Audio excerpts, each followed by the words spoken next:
At the end of 2003, two young people, Liana Friedenbach and Philip Akafa, set off on a hike. They were a couple deeply in love and looking forward to spending a few days together in nature.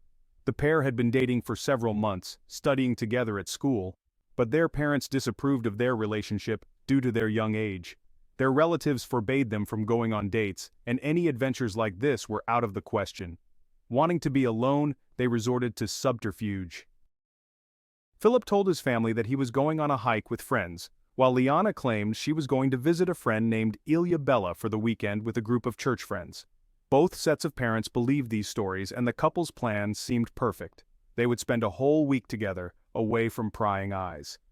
They chose the countryside of Embu Guacu in the greater São Paulo area, Brazil.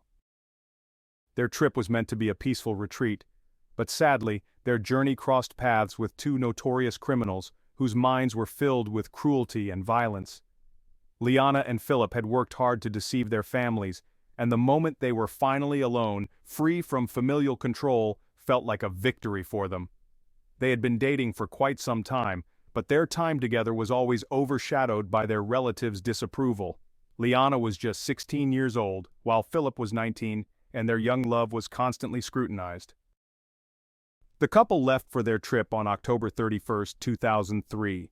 Their journey was long and difficult, but they were undeterred. With little money, they took advantage of free travel privileges to get to São Paulo by public transport. They began their journey early in the morning to avoid being seen. After arriving at the bus station, they waited until 5 a.m. on October 31st, then caught another bus that took them to the next stop around 9 a.m. The teens arrived in Maguazu and took yet another bus to reach Santa Rita, a small village near the secluded destination they. The final destination was an abandoned place that could only be reached on foot, and after a 4.5 kilometers walk, they reached the area. It was a truly secluded spot where they could finally relax in peace. The couple set up a tent under the roof of a crumbling abandoned building. They were looking forward to a week of relaxation and enjoyed it. However, things weren't as isolated as they had hoped. While traveling, the couple passed through a community of impoverished people who lived in the forest. Their appearance, well-dressed and carrying several bags, caught the attention of the locals, who mistakenly believed they were wealthy tourists visiting. Meanwhile, not far from the couple's campsite, two men were fishing, Paul Cesar da Silva, known as Pernambuco, and Marcos Roberto Aparecida Alves, known as Champinho. Both were members of a gang organized by Champinho. The two criminals noticed the couple and began to formulate a sinister plan. They decided to attack. In the afternoon, the two juvenile delinquents watched the young couple from a distance to ensure they were alone and unarmed. Once they were certain, they attacked. The couple, terrified, offered no resistance as they had no way to defend themselves. The criminals initially assumed that Liana and Philip were wealthy and would have something valuable to steal. However, when it became clear that the young people had little money or jewelry. Undeterred, the criminals quickly devised an alternative plan. They would kidnap the couple and demand a ransom. They believed this could still provide them with a substantial payday. However, the gang lacked a clear strategy and didn't have the intelligence to carry it out effectively. Initially, the couple was taken to an abandoned house nearby, but the criminals soon realized that it was not a secure location to hold them. With no one around to keep watch, they decided to move them to another, even worse place. This new house was in a state of disrepair and unsanitary conditions, but it was deemed a more suitable location for their plan. Liana, trying to stay calm, told the criminals that she was from a wealthy family and suggested they demand a ransom from her father. This was true. Liana's father, a well-known lawyer, was wealthy and respected. The kidnappers, now hopeful of a big payday, began to see a glimmer of opportunity. They believed this might buy the couple a bit more time, but their suffering was far from over. That night, the criminals separated the couple. While Philip was confined to one room, Liana was repeatedly raped by Pernambuco and Champinho. Philip could hear her screams but was powerless to help because he too was tied up and severely beaten. Liana, in a state of shock, offered little resistance, praying for their torment to end as quickly as possible. The following day, the criminals led the couple into the forest, with Pernambuco and Champinho taking turns singing and mocking them. But the first victim was not Liana, it was Philip. At some point, Pernambuco and Philip separated from the group and ventured deeper into the forest. There, Pernambuco shot Philip in the head with a shotgun. His body was later found on a forest path not far from the kidnappers' hideout. The killers had forced Philip to his knees with his hands tied behind his back. The criminals soon learned that Philip came from a simple working-class family, and they realized that no ransom would be paid for him. This realization, coupled with the inconvenience of having him around, led them to decide to kill him. Liana, left behind, heard the gunshot and feared the worst. When she asked her tormentor what happened to Philip, he lied, telling her that Philip had been released. Liana didn't believe him, knowing that the kidnappers would not take such a risk. Soon, Liana was left alone with the two criminals, who now faced a dilemma. They had failed to organize a ransom demand and were unsure how to proceed without drawing attention to themselves. On the one hand, they wanted to keep Liana for themselves, taking advantage of her beauty and their twisted desires. On the other hand, they knew that keeping her alive could lead to her eventual rescue, so they resolved to kill her as well. Meanwhile, Liana's father, realizing his daughter had been missing for days, began searching for her. After discovering that Liana and Philip had left together, he immediately alerted law enforcement. With the help of his connections, the search efforts were accelerated. The police quickly traced the couple's last known location to Santa Rita and the surrounding forest. A rescue team was sent to the area, and they soon discovered the abandoned campsite, with torn tents and scattered belongings. The scene immediately suggested that something terrible had happened. The couple had not returned to the camp, and there were no signs of a wild animal attack. The tent had been slashed with a knife, and the authorities quickly concluded that the young lovers had been abducted. The investigation eventually led to the discovery of Liana's body, and Philip's body had been found earlier.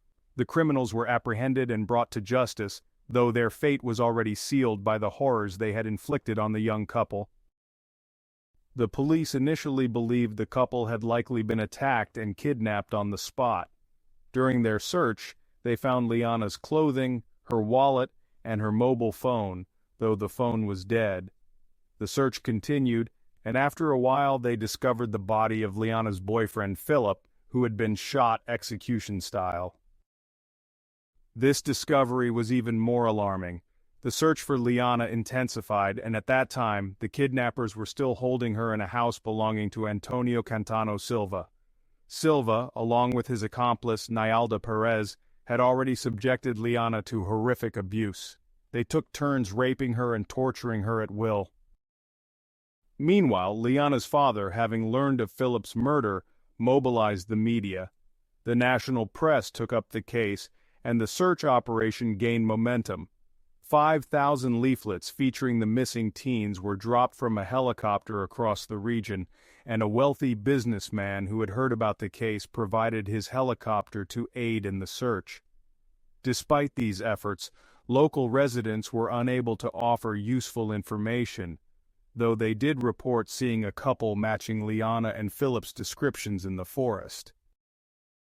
The next day, the kidnappers feared the growing search efforts and decided to move Liana again. They transported her to another house where they resumed their cruel treatment. They even went fishing with her, confident that they wouldn't be found. At one point, they introduced Liana as his girlfriend to a visitor, who was unaware of the abduction but soon became complicit. As the pressure mounted and the police closed in, one of the kidnappers, Than Peña, decided that Liana must die to avoid identification. He told the others he would take her to a bus station and abandon her there, but instead, he led her deeper into the forest. There on November 5, 2003, he brutally attacked her. Using a fishing knife, Than Peña inflicted multiple stab wounds on Liana, first slashing her neck, then continuing to stab her in the chest, head, and back. He finished the attack by smashing a large rock over her head, killing her instantly. He then continued to mutilate her body to ensure she was dead before fleeing the scene. 5 days later, on November 10th, Liana's body was discovered in the forest. She was still wearing a sweatshirt that had been identified as belonging to Champigno, one of the kidnappers. DNA evidence on the sweatshirt linked him to the crime. The police followed the movements of the kidnappers and were able to pinpoint their whereabouts, eventually arresting them all. After several days of investigation, the authorities found bloody clothes and the same knife used in the murder at Champigno's house. When confronted, Champigno confessed to everything, including the brutal kidnapping and murder of Liana. He claimed that he had taken an immediate liking to her and wanted to keep her as his doll to do with as he pleased. But when the situation became too dangerous due to the police search, he decided to kill her to cover his tracks. Despite being only 16 at the time, Champigno was the leader of the gang, and he had orchestrated the entire crime. As a minor, he was sent to a juvenile detention center where he was expected to remain until he turned 21. The trial for the other members of the gang began in 2006. Antonio Cantano Silva, the man who had first held Liana captive, was sentenced to 124 years in prison for multiple rapes. Other members of the gang received lengthy sentences, but the case drew considerable public attention, especially as the details of the brutality emerged. The trial of the main perpetrators, Pernambuco and Champigno, lasted until November 2007. Liana's father, through his relentless media campaign, kept the public focused on the case, ensuring it stayed in the spotlight. As a result, the gang members were convicted and sentenced, though the leniency given to Champigno, who was still considered a minor, angered the public.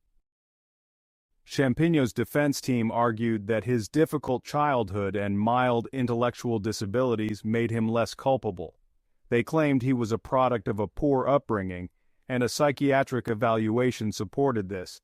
However, his young age and his severe antisocial personality were considered to make him a danger to society. Eventually, he was transferred to a psychiatric institution for treatment rather than prison, where he remains to this day. The public outrage continued as it became clear that Champigno was receiving far better living conditions than his victims had experienced in their final days. In 2007, a news report filmed his living quarters at the institution, which included a comfortable sofa, a large TV, and even 5 meals a day prepared by a nutritionist. The outrage was palpable, with many people arguing that he was living in more comfort than the young couple had ever known. Despite the public outcry, the governor of the state defended Champigno's current conditions, claiming that the treatment was necessary to manage his violent tendencies and that the institution was the best way to contain him.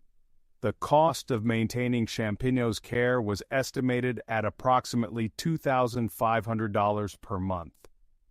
Lawyers for the defense argued that the detention was unconstitutional, pushing for his release, but their requests were rejected by the courts.